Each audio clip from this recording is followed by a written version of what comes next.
Hello, I am doctor Sarita Joshi. Welcome to my channel. और आज का टॉपिक है फ्लू यानी आपके नाक में से पानी बहता है, आपको हल्की सी हरारत रहती है, खांसी आती है और आपका शरीर में आपको बुखार लगता है।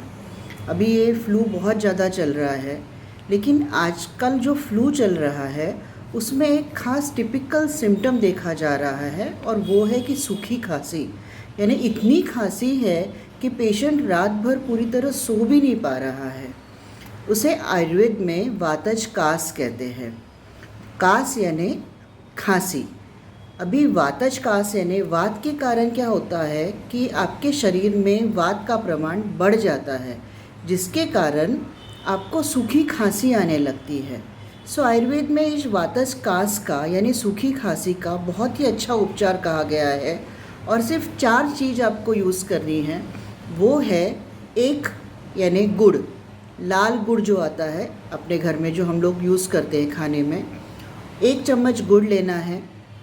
एक छोटा चम्मच यानी चाय की पत्ती का जो चम्मच होता है उस चम्मच से आपको जेठी मध का पाउडर लेना है। जेठी मध यानी ज्येष्ठ मध। उसके बाद में एक छोटा चम्मच आपको हल्दी का पाउडर लेना है और साथ में आपको त्रिकटु पाउडर लेना है। आराम से कोई भी आयुर्वेदिक स्टोर में मिल जाएगा। ये त्रिकटु पाउडर छोटी चम्मच से ½ स्पून लेना है और इन सब के साथ में इस वात का शमन करने के लिए यानी वात का जो प्रकोप हुआ है जिसके कारण सूखी खांसी आ रही है, तो इस वात को शांत करने के लिए सबसे सुंदर आयुर्वेद में कहा गया है वो है तिल का तेल। तो एक बड़ा चम्मच भर के तिल का तेल लेना है जितना आप गुड़ लोगे।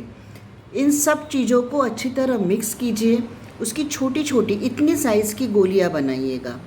और बड़ा आदमी पेशेंट है यानी एडल्ट पेशेंट है, उसको दिन में 4 बार उसे चूस कर खानी है।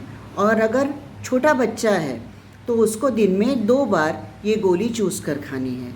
इसके कारण वात का जो प्रकोप हुआ है वो शांत हो जाएगा और सूखी खांसी बहुत ही जल्दी ठीक हो जाएगी। आई होप ये वीडियो आपके लिए यूज़फुल होगा। So please do like, share and subscribe. Thank you.